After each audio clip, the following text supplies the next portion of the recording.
ജനങ്ങൾക്ക് എന്നെ വിശ്വാസമാണ്, പക്ഷെ എൻ്റെ പൊളിറ്റിക്കൽ പാർട്ടിയിൽ വിശ്വാസമില്ല. ഇതെന്താവെന്ന് അറിയില്ലല്ലോ. അത് വലിയ കാര്യമാണത്. ഈവൻ ഹിന്ദുക്കളിൽ വരെ ഒരു ഭയം, ഒരു ഭീതിയുണ്ട്. അത് നിങ്ങൾ മാറ്റിയെടുക്കാതെ ഇവിടെ കേരളത്തിൽ BJPക്ക് ഉറപ്പിക്കാൻ പറ്റില്ല. സ്പേസ് കിട്ടാത്തതുകൊണ്ട്, അല്ലാണ്ട് സീറ്റ് കിട്ടാത്തതുകൊണ്ടല്ല. ആൾക്കാർ സാധാരണ കോമൺ ഓർഡിനറി ആൾക്കാരും ഓർഡിനറി പ്രവർത്തകരൊക്കെ ആഗ്രഹിക്കുന്ന എന്താണ്? ഒരു MLA സീറ്റ്. ദൈവത്തിന്റെ തന്നെ ഒരു വിളി എനിക്ക് വരും എല്ലാ കാര്യങ്ങളിലും.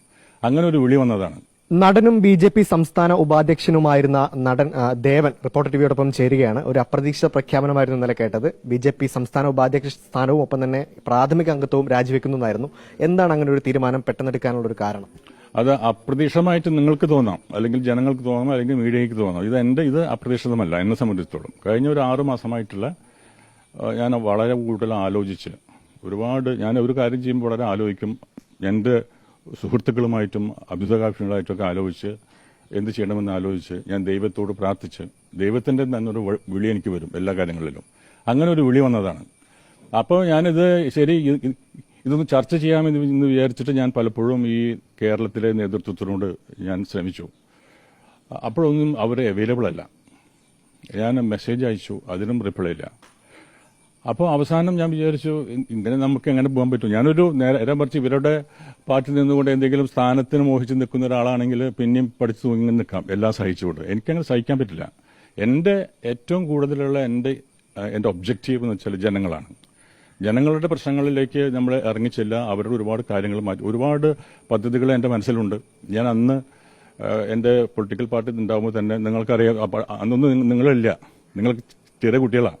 2004 അത് വലിയൊരു മാധ്യമ പടം തന്നെ ഉണ്ടായിരുന്നു. എൻ്റെ ആദ്യത്തെ ഇനോഗ്രേഷന്, എൻ്റെ ഫസ്റ്റ് അതിൻ്റെ ലോഞ്ചിങ്ങിന് 75 പേരാണ് അത് അതർ സ്റ്റേറ്റിൽ നിന്നൊക്കെ വന്നിരുന്നു. അപ്പം അന്ന് ഞാൻ പറഞ്ഞപ്പോൾ എല്ലാവരും എന്നോട് പറഞ്ഞു, എൻ്റെ അടുത്ത് ഒരു ഭൂരിപക്ഷം മീഡിയക്കാരും നിങ്ങൾ വളരെ മെയിൻ സ്ട്രീമിലുള്ള മീഡിയക്കാരും എന്നോട് പറഞ്ഞതെന്ന് വെച്ചാൽ, എന്നോട് ഇങ്ങനെ നോക്കിയിട്ട് പറഞ്ഞു, അല്ല ജയവൻ പറയേണ്ടത് വേഗം പറയൂ, ഞങ്ങൾക്ക് സമയമില്ല, വേഗം പോകണമെന്ന് പറഞ്ഞു. അപ്പോൾ ഒരു പത്രപ്രവർത്തകൻ, എൻ്റെ ഫ്രണ്ടാണ്, അദ്ദേഹം പറഞ്ഞു, ദേവേട്ടാ വട്ടാണല്ലേ എന്ന് ചോദിച്ചു. ഞാൻ പറഞ്ഞു, അതെ, വട്ട് തന്നെയാണ്, ഭ്രാന്ത് തന്നെയാണ്. ഞാൻ പറഞ്ഞു, ഈ ലോകത്തിന്റെ വലിയ വലിയ മഹാപ്രസ്ഥാനങ്ങൾ ഉണ്ടായിട്ട് അവർ വിജയിച്ചതൊക്കെ ഏതെങ്കിലും ഒരു ഭ്രാന്തമായ ചിന്ത കൊണ്ടല്ലേ. അപ്പോൾ എൻ്റെ ഇതൊരു ഭ്രാന്തമായ ചിന്തയായിരിക്കാം, പക്ഷേ 2004 അവിടെ. കാരണം വളരെ ശക്തമായ UDFും LDFും ശക്തമായി അങ്ങോട്ടും ഇങ്ങോട്ടും പോരടിച്ചുകൊണ്ടിരിക്കുന്ന സമയത്ത് നടുക്ക് വരുന്നൊരു മനുഷ്യനാണ് ഞാൻ. അതിൻ്റെ ഭവിഷ്യത്തുകളെ പറ്റി അറിയാം, അതിൻ്റെ അപകടങ്ങളെ പറ്റി അറിയാം. എൻ്റെ പേരിൽ കേസുകൾ, അറസ്റ്റ് വാറണ്ട്, എൻ്റെ ഓഫീസിൽ തല്ലിപ്പൊളിക്കുക, പോസ്റ്റേഴ്സ് കത്തിക്കുക, ശാരീരികമായി എന്നെ അറ്റാക്ക് ചെയ്യുക, ഇതൊക്കെ ഞാൻ നടന്നിട്ടാണ് വന്നത്. എന്നിട്ടും ഞാൻ നിന്നില്ലല്ലോ. അപ്പോൾ അങ്ങനെ വന്ന ഒരു രാഷ്ട്രീയ പ്രവർത്തകന് ഞാനൊരു പൊളിറ്റിക്കൽ പാർട്ടിയിലേക്ക് ചേരുമ്പോൾ അവരത് മനസ്സിലാക്കണ്ടേ? ഇയാൾ ആരാണെന്ന് മനസ്സിലാക്കണം. അല്ലാണ്ട് ഏതെങ്കിലും ഒരു സ്ഥാനമോഹിയായിട്ട് ചാടിക്കേറി BJPയിലോ ഏതെങ്കിലും പാർട്ടിയിൽ വന്നവനല്ല ഞാൻ.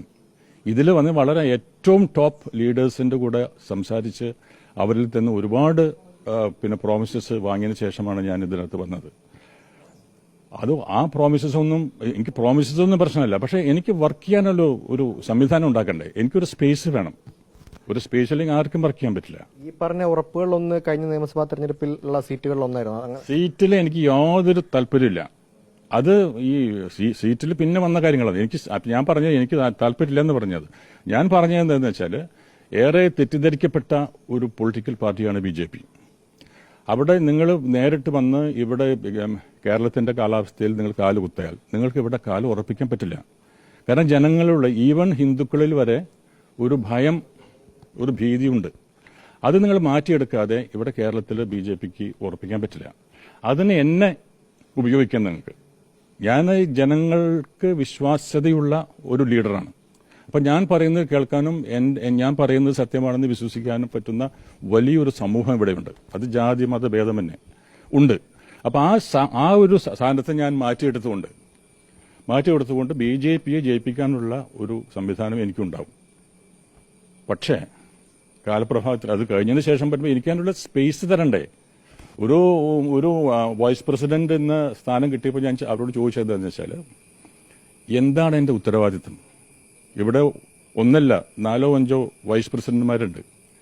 അപ്പോൾ ഞാൻ അവിടെ ചോദിച്ചത് എന്താണെന്ന് വെച്ചാൽ, എന്താണ് ഞാൻ ചെയ്യേണ്ടത്? അതിന് ഉത്തരമില്ല.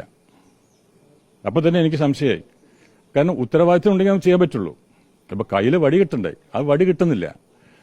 അങ്ങനെ ഓക്കെ പറഞ്ഞു. അങ്ങനെ ഒരുപാട് കാര്യങ്ങൾ നടന്നു. അപ്പൊ എന്റെ ഒരുപാട് പ്രോഗ്രാംസ് ഉണ്ട്. കാരണം ഞാൻ വിചാരിച്ചാൽ ഞാൻ സ്വന്തം പൊളിറ്റിക്കൽ പാർട്ടി ഉണ്ടാക്കിയപ്പോൾ എൻ്റെ ഏറ്റവും വലിയ പ്രശ്നം എന്ന് വെച്ചാൽ ജനങ്ങൾക്ക് എന്നെ വിശ്വാസമാണ്, പക്ഷെ എൻ്റെ പൊളിറ്റിക്കൽ പാർട്ടിയിൽ വിശ്വാസമില്ല. ഇതെന്താവെന്ന് അറിയില്ലല്ലോ. അത് വലിയ കാര്യമാണത്. എന്നിൽ വിശ്വാസമുണ്ട്, പക്ഷെ ഞാൻ പ്രതിനിധീകരിക്കുന്ന എൻ്റെ കേരള പീപ്പിൾസ് പാർട്ടിയിൽ ജനങ്ങൾക്ക് വിശ്വാസമില്ല. ഈ 6 മാസം മുമ്പ് ഇങ്ങനൊരു രാജിവെക്കാനുള്ള തീരുമാനം എടുത്തു മാനസികമായി എന്ന് പറഞ്ഞു. അപ്പൊ അതിനൊരു കാരണം തന്നെ പറയുന്നത് ഈ നേതൃത്വത്തോടുള്ള വിയോജിപ്പ്, ഈ സ്പേസ് കിട്ടാത്തതൊക്കെയാണോ? സ്പേസ് കിട്ടാത്തത് തന്നെ, വേറെ അല്ലാണ്ട് സ്പേസ് കിട്ടാത്തതുകൊണ്ട്, അല്ലാണ്ട് സീറ്റ് കിട്ടാത്തതുകൊണ്ടല്ല. ആൾക്കാർ സാധാരണ കോമൺ ഓർഡിനറി ആൾക്കാരും ഓർഡിനറി പ്രവർത്തകരൊക്കെ ആഗ്രഹിക്കുന്ന എന്താണ്? ഒരു MLA സീറ്റ്. മനസ്സിലായില്ലേ? ഞാൻ അമിത്ഷായിട്ടുള്ള മീറ്റിംഗ് 2021 അമിത്ഷായിട്ടുള്ള ഒറ്റയ്ക്ക് ഞാനും അമിത്ഷാ മാത്രമുള്ള സീറ്റ് ഡൽഹിയിൽ വെച്ചിട്ടായിരുന്നു. ആ സമയത്ത് അപ്പോൾ അദ്ദേഹം എന്നോട് ചോദിച്ചു, ഈ മെർജിങ് നമ്മൾ തീരുമാനിച്ചു. മെർജിങ് തീരുമാനിച്ചതിന് ശേഷം അദ്ദേഹം എന്നോട് ചോദിച്ചതെന്ന് വെച്ചാൽ ഏത് സീറ്റ് വേണം കേരളത്തിൽ എന്നാണ് എന്നോട് ചോദിച്ചത്. അപ്പോൾ തന്നെ ഞാൻ വിചാരിച്ചു അദ്ദേഹം എന്നെ തെറ്റിദ്ധരിച്ചിരിക്കുന്നു. ഒരു സീറ്റിന് വേണ്ടിയായിരിക്കും ഞാൻ എൻ്റെ പൊളിറ്റിക്കൽ പാർട്ടി അങ്ങോട്ട് മാറ്റുന്നുള്ളത്. എനിക്ക് വല്ലാണ്ട് ഒരു ഫീൽ ചെയ്തു. അപ്പോൾ ഞാൻ പറഞ്ഞു, ഒരിക്കലും ഇപ്പോഴത്തെ സീറ്റിൽ ഞാൻ മത്സരിക്കില്ല. ഇപ്പോൾ എൻ്റെ ദൗത്യം എന്ന് പറഞ്ഞാൽ തെറ്റിദ്ധരിക്കപ്പെട്ട BJPയെ ജനങ്ങളിലേക്ക് എത്തിക്കാനുള്ള ദൗത്യമാണ് എൻ്റേത്. അതിനുവേണ്ടി എനിക്ക് ഒരു സ്ഥാനമാണ്. പ്രധാനപ്പെട്ട കാര്യം, കഴിഞ്ഞ ദിവസങ്ങളിൽ PC ജോർജ് അടക്കമുള്ളവർ തുറന്നു പറഞ്ഞ കാര്യങ്ങളുണ്ട്. അതായത് ഈ ഫണ്ട് തട്ടിപ്പടക്കം നടന്നു BJPയിൽ എന്ന് പറഞ്ഞാൽ അതിലൊക്കെ എന്താണ് കാര്യങ്ങൾ നടന്നിട്ടുണ്ടോ? അല്ല, അതിനെപ്പറ്റി ഞാൻ അന്വേഷിക്കാറില്ല. അത് നമ്മളുടെ ഒരു മേഖലയല്ല. ഞാൻ എൻ്റെ ഒറ്റ സാരം എന്ന് വെച്ചാൽ ഞാൻ പ്രതിനിധാനം ചെയ്യുന്ന പൊളിറ്റിക്കൽ പാർട്ടി ഇവിടെ അധികാരത്തിൽ വരണം എന്നുള്ളതാണ്. പക്ഷെ അതിന് എനിക്ക് സ്പേസ് തരണ്ടേ? അഭ്യാസം അറിഞ്ഞുകൊണ്ട് കാര്യമില്ല. ഒരു അഭ്യാസിക്കും ഈ ഗ്രൗണ്ടിൽ നിൽക്കാൻ പറ്റില്ലെങ്കിൽ എന്ത് ചെയ്യാൻ പറ്റും? ഇപ്പൊ ഇത് രാജിക്കാര്യം സംസ്ഥാന പ്രസിഡന്റിനോട് അടക്കം പറഞ്ഞോ? കാര്യങ്ങൾ പറഞ്ഞിട്ടില്ല. ഞാനിപ്പോൾ അത് നേരത്തെ പറയേണ്ട ഒരു ആവശ്യം എനിക്കില്ല. അതായത് അങ്ങനെയുള്ള ഒരു വിധേയത്വം ഉള്ള ഒരാളല്ല ഞാൻ.